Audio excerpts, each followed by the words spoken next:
एक छोटे से गांव में एक गरीब लकड़हारा रहता था। उसका नाम था मुंशी दास। उसके परिवार में उसकी पत्नी बिंदु और उनका 10 साल का बेटा राघव था। गरीबी उनकी जिंदगी का हिस्सा थी, लेकिन ईमानदारी और भगवान पर विश्वास उनकी सबसे बड़ी पूंजी थी।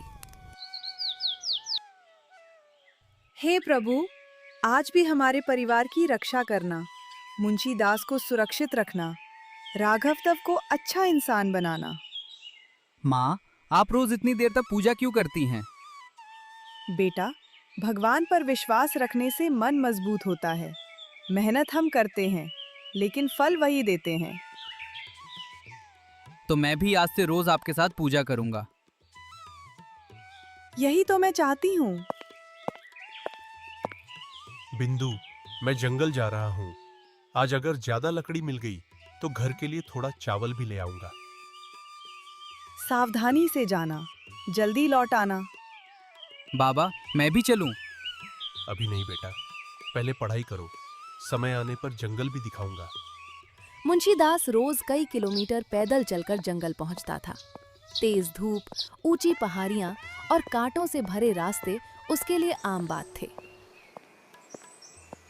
सूखी लकड़ियां ही काटूंगा, हरे पेड़ नहीं काटूंगा। जंगल हमारा जीवन है।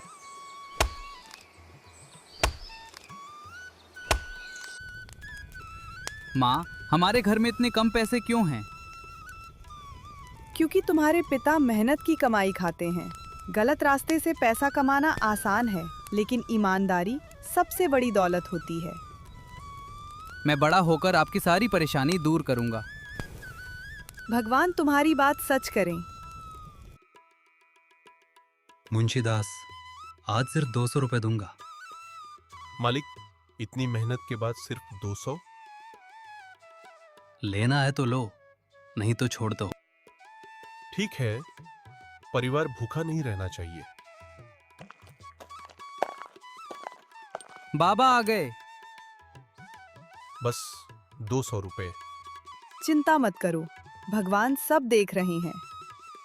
तुम्हारा विश्वास ही मुझे हिम्मत देता है। उस रात तीनों ने सूखी रोटी और नमक खाया, लेकिन उनके चेहरे पर शिकायत नहीं थी।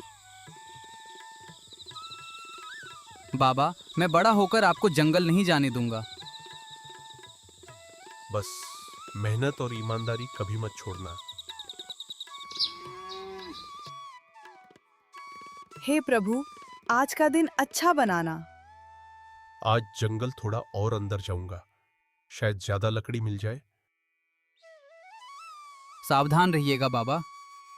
मुंशी दास ये नहीं जानता था कि आज जंगल में उसकी मुलाकात एक ऐसी रहस्यमयी घटना से होने वाली है जो उसके पूरे परिवार की किस्मत बदलने की शुरुआत बनेगी। अगली सुबह मुंशी दास रोज की तरह कुल्हाड़ी लेकर जंगल पहुंचा, लेकिन इस बार वो पहले से कहीं ज्यादा अंदर चला गया। चारों ओर घने पेड़, ऊंची ऊंची चट्टानें और पक्षियों की आवाज गूंज रही थी। रास्ता कठिन था, लेकिन परिवार की चिंता उसे आगे बढ़ाती जा रही थी। आज चाहे जितनी मेहनत करनी पड़े, खाली हाथ घर नहीं लौटूंगा। अचानक झाड़ियों के पीछे से किसी की कराहने की आवाज आई। कोई है? मेरी मदद करो। अरे, कौन है वहां? बाबा, आपको क्या हुआ? बेटा, मैं गिर गया हूँ, चल भी नहीं पा रहा। पहले आपको पानी पिलाता हूँ। भगवान तुम्हारा भला करे बेटा। जब तक आप ठीक नहीं हो जाते, मैं कहीं नहीं जाऊंगा। उधर घर पर शाम होने लगी, लेकिन मुंशी दास अभी तक वापस नहीं लौटा। माँ, बाबा अभी तक क्यों नहीं आए? मुझे भी चिंता हो रही है बेटा। हे प्रभु, मेरे पति की रक्षा करना, उन्हें सकुशल घर लौटा देना। मैं भी भगवान से यही प्रार्थना करता हूँ। अंधेरा घिर चुका था। मुंशी दास ने वृद्ध को सहारा देकर एक सुरक्षित जगह बैठाया। बेटा, तुम घर क्यों नहीं गए? आपको इस हालत में छोड़कर कैसे चला जाता?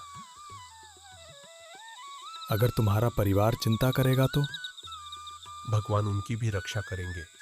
पहले आपका इलाज जरूरी है। आजकल ऐसे लोग बहुत कम मिलते हैं। थोड़ी देर बाद अचानक वृद्ध के चेहरे पर तेज प्रकाश फैलने लगा। मुंशीदास आश्चर्य से देखने लगा। ये क्या हो रहा है? मुंशीदास, तुम्हारी परीक्षा ली जा रही थी। परीक्षा? हाँ बेटा, मैंने देखा कि गरीबी के बावजूद तुम्हारे मन में लालच नहीं है।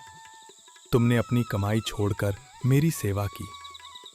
सेवा करना तो इंसान का धर्म है बाबा। मैं तुम्हें एक वरदान देता हूँ।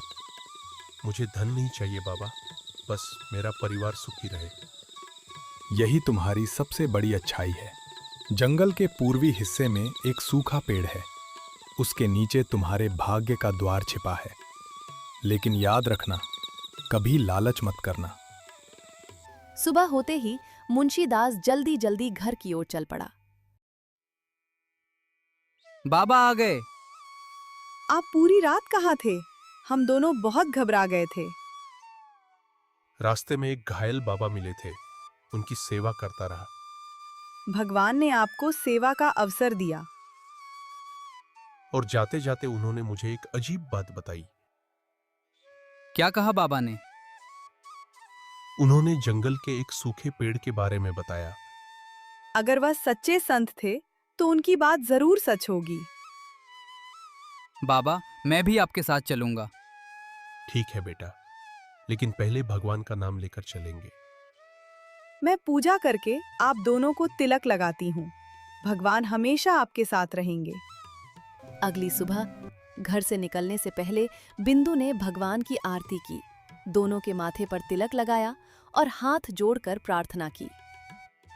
हे प्रभु, मेरे पति और मेरे बेटे की रक्षा करना। इनके कदम हमेशा सच्चाई के रास्ते पर बने रहें। माँ, हम जल्दी लौट आएंगे।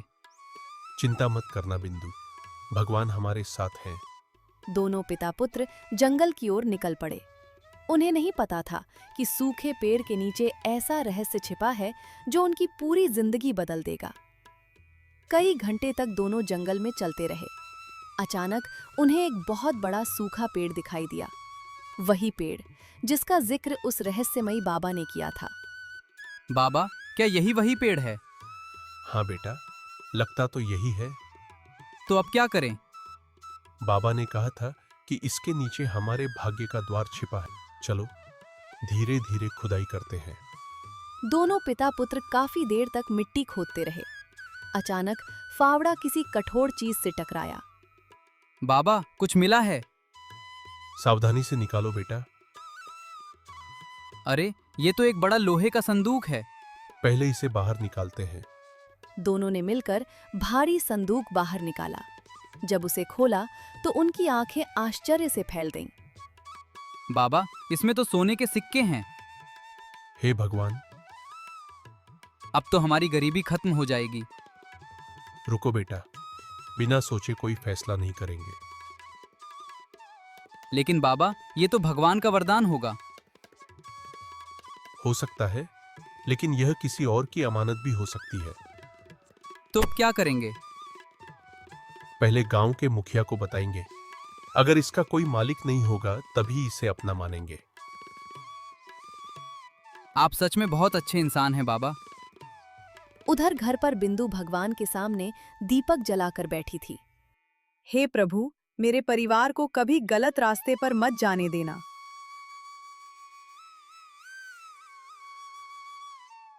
माँ, माँ, क्या हुआ बेटा? हमें जंगल में एक बड़ा संदूक मिला है। फिर? हम उसे घर नहीं लाए, पहले गांव के मुखिया को बताएंगे। यही सही रास्ता है। भगवान ईमानदार लोगों की परीक्षा लेते हैं, लेकिन साथ कभी नहीं छोड़ते। उनकी बातें पास में रहने वाला लालची पड़ोसी धनराज सुन रहा था। अच्छा, जंगल में सोने का संदूक मिला है। अगर वो जगह मुझे मिल जाए तो सारी दौलत मेरी हो जाएगी। मुंशीदास, तुमने बहुत ईमानदारी दिखाई है। मुखिया जी, हम किसी और की चीज नहीं लेना चाहते। हम पूरे गांव में घोषणा करवा देंगे। अगर कोई मालिक नहीं मिला तो ये धन तुम्हारा होगा। धन्यवाद मुखिया जी। उसी रात धनराज चुपके से जंगल पहुंचा। वो उसी सूखे पेड़ के पास पहुंचा और लालच में अंधाधुंध खुदाई करने लगा। आज सारी दौलत मेरी होगी। ये कैसी हवा है? अचानक जमीन धंसने लगी। बचाओ, बचाओ! अगली सुबह पूरे गांव में उस संदूक की चर्चा होने लगी। कोई कह रहा था ये राजाओं का खजाना है, तो कोई इसे भगवान का चमत्कार बता रहा था। लेकिन मुंशीदास, बिंदु और राघव के मन में लालच नहीं था। उन्हें केवल भगवान और अपनी ईमानदारी पर भरोसा था।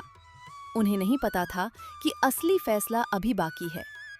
गांव के मुखिया ने ढोल बजवाकर पूरे गांव और आसपास के इलाकों में घोषणा करवाई कि जंगल में एक पुराना संदूक मिला है। यदि उसका कोई असली मालिक हो तो वो सबूत के साथ आकर अपना दावा करे। सुनो सुनो, जंगल में मिला एक पुराना संदूक गांव के मुखिया के पास सुरक्षित रखा गया है। जिसका भी हो वो 3 दिनों के भीतर आकर प्रमाण दे। उधर बिंदु रोज की तरह भगवान के मंदिर में दीपक जलाकर बैठ